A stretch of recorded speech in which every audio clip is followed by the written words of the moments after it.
Hello, and welcome to Chatting, a podcast where people chat about how they learn and use English. My name is Sam, I'm a CELTA teacher and a performer, and I have a particular interest in pronunciation and expression. In each episode, non-native and native speakers will chat about their experiences with English, share their advice, and, at the end, I'll give some pronunciation tips for you to take away and practice. So, ready? Let's get chatting.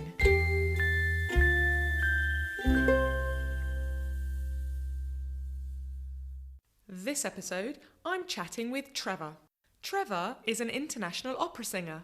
He's a bass, originally from Canada, and is now in the UK. We met online, as we're in different countries, so we had a virtual cup of tea while we chatted. Trevor loves tea and teacups as much as I do.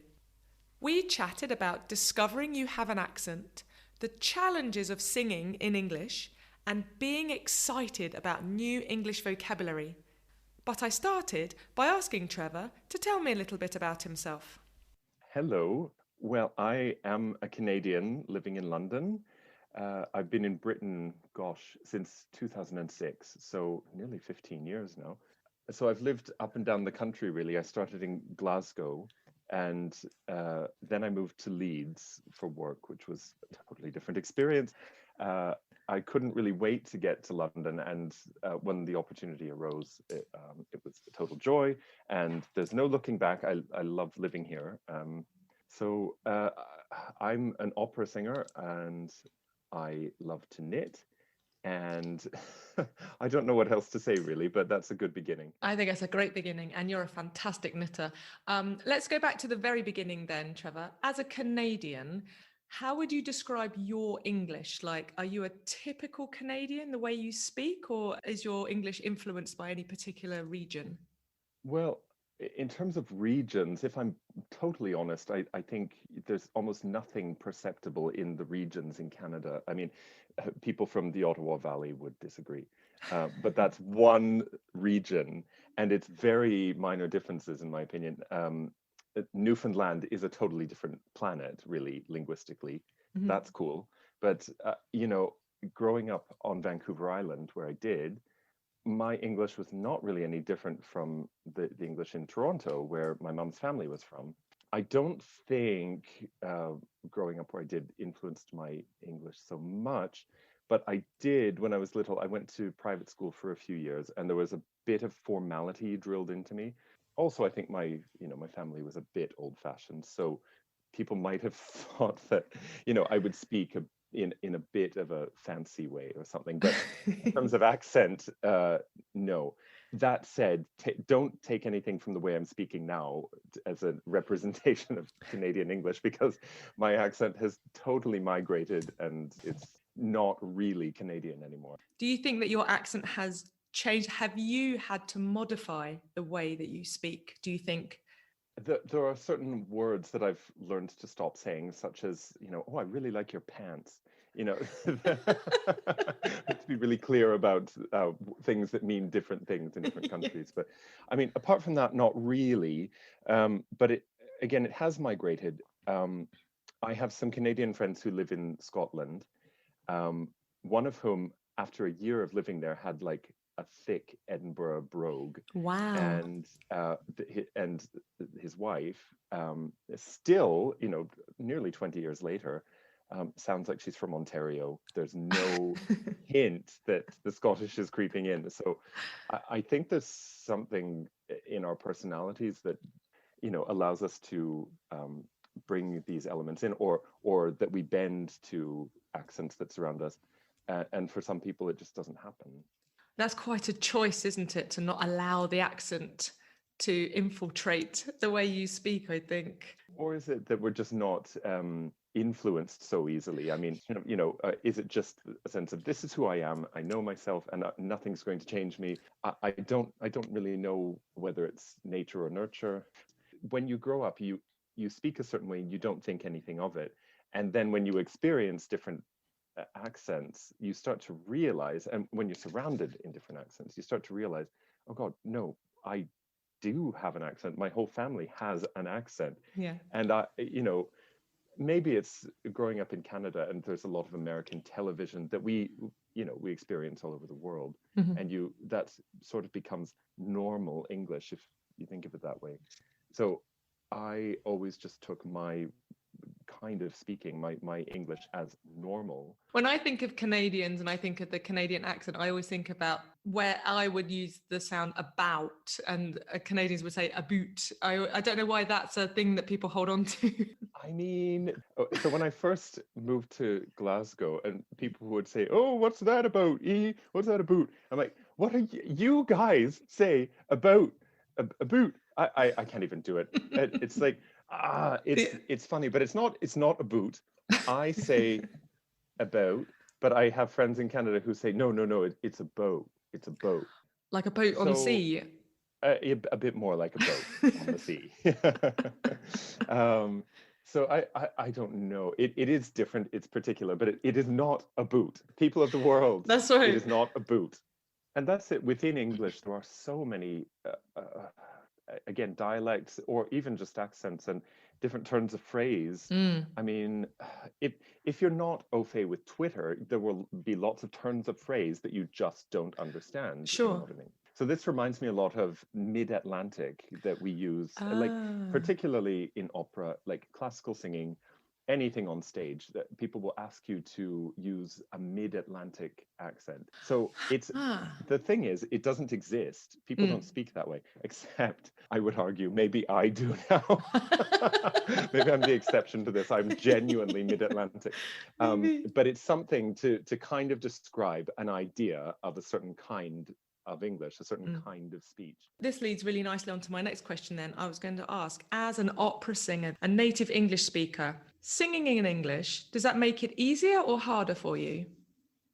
It's a tricky one. It depends how you approach it. I mean, Mhm. there are textbooks written on singing in English. In my experience, singing operas in English, nobody refers to those. Nobody has even studied them, really. So, like, for example, at English National Opera, it's more there's someone out listening. This word hasn't come across. I didn't hear this consonant, whatever. It's a reality-based situation, and a lot of people use regional accents, especially in comic opera, to make things clearer. I mean, if you inhabit an accent, you inhabit a character, a sense of being, as opposed to saying, no, we need slightly retroflex R's, but not too much. You have to think, what is the situation? How am I using this English? If you're doing something very dramatic and serious, obviously you're not going to, bring out your Cockney, like Dick Van Dyke sort of, if you use these accents, they can be amazing dramatically, even in singing, I think. Yeah, because sometimes you listen to singers and all of a sudden you hear this big rolled R, say, for example, the word grumble, and you think, "Rah, rah, rah, grumble." But if you say, sometimes you hear people singing, then they say grumble, and you think, is that right? I don't know. Do Yeah, we just or it accept sounds that or not? yeah, I mean, if it sounds false, you would never in a million years speak that way. But of course, there was an old school of singing in English where they did roll their R's, and you listen to recordings from London from the early half of the 20th century, and they just did it and thought Mm, nothing of it. mm, Now, I think perhaps it's in relation to other aspects of pop culture and different kinds of recording artists now. mm. um, Often, frankly, I can't understand their words either. No. But you expect a more speech-like approach to singing, Mm, but we have to do it in a way that can be understood in a 2,500 seat auditorium exactly. in Yeah. opera. So that's where I think using accent and character can really inhabit the language, so that even if you miss a consonant, you've actually understood the word because there's inflection there. Yeah, absolutely. What about your own English? Is there anything that you would change or improve about the way that you use English? I mean, I would love to finally understand the point and the proper use of the semicolon. But like Good luck. Or like when do we really need commas? And like I don't know, that these are little things that they kind of don't, you can get around writing in English without peppering commas everywhere, or without using the semicolon, probably. Um, I would like to know that better, but I've had it explained so many times, and it just has never really landed with me. So that's something. But the longer you live and the longer you experience speaking with people of all different backgrounds and so on, there's always more to be found in English. Mhm. So there's nothing specifically I want, but I'm curious to see what else I will learn, or what else is developing in the language. Yeah.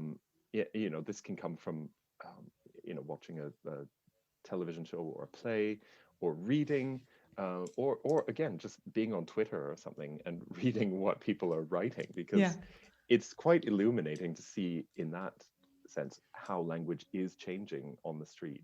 Yeah, it's a live language and it'll just evolve. And I guess with all the means in which we communicate, it'll just evolve quicker and quicker and quicker. I think you're right. It's picking up pace, and there's no sign of it slowing down.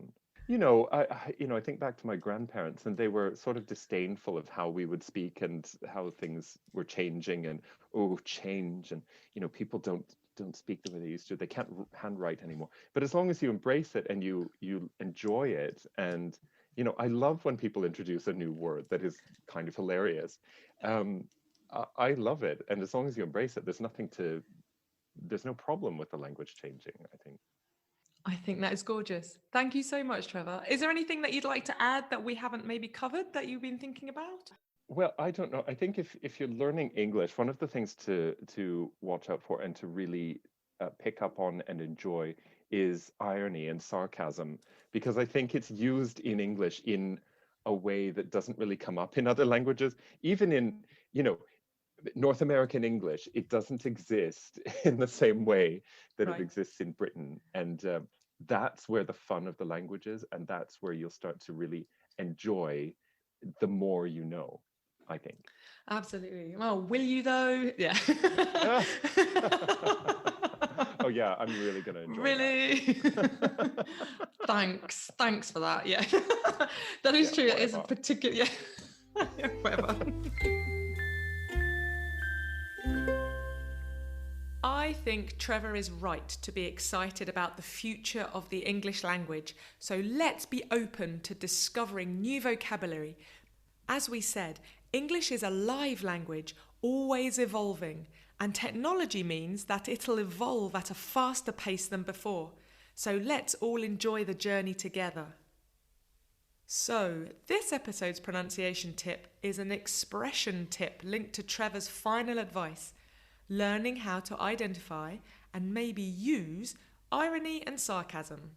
Irony and sarcasm are very British things to master, so this might be a bit difficult to explain, but I'm going to try anyway. First, irony. Now, irony is not ironing, making your shirts nice and flat. Irony is a way in which we express a contrast, something that is opposite to the situation or action, in a funny way, we hope. One example of this could be if the weather is very bad. Maybe there's lots of rain, lots of wind, there's thunder, lightning, it's very cold, and you say, "This is good weather for a long walk." This statement is ironic because usually good weather for a long walk is warm and sunny with blue skies. So the statement is the opposite of the situation. Next, sarcasm. Sarcasm is also a way to express a contrast or an opposite to a situation or an action, but this time we use it to be a bit more negative, to mock someone or to show we are unhappy. The way we understand the difference is in the way someone speaks. Their intonation tells us if they are being sarcastic. Let me show you 2 examples. 1. When we want to congratulate someone who has done something well, has maybe received excellent exam results, we can say, "Oh, well done."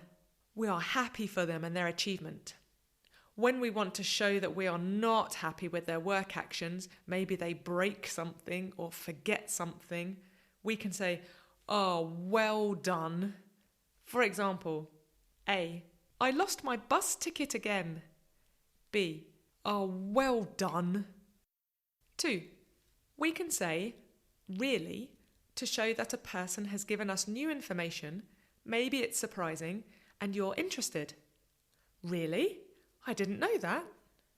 We can also say "really" to show that perhaps this is not new information for us and we want to mock the person for telling us. For example, A, "Lots of chocolate and butter is bad for you." B, "Really? I didn't know that." Finally, to summarise, the real difference, I think, between irony and sarcasm is in the way in which we speak, our intonation. The words or phrases we use for sarcasm can sound more negative, and the words maybe sound longer for emphasis than for irony. If you go back to the irony example of "It's a good day for a long walk," a sarcastic version might be, "Ah, what wonderful weather." Obviously, the rain, the thunder, the cold, the wind, these are not wonderful elements for a good walk. They're terrible. So, the longer sounds on wonderful really emphasise that we are not happy. I guess the rule we have here is you can be as ironic as you like. Just remember to use sarcasm carefully, as it can be very unkind. Over to you to explore. So, there we are. The transcript of this episode is available to read on the podcast's webpage, so take a look.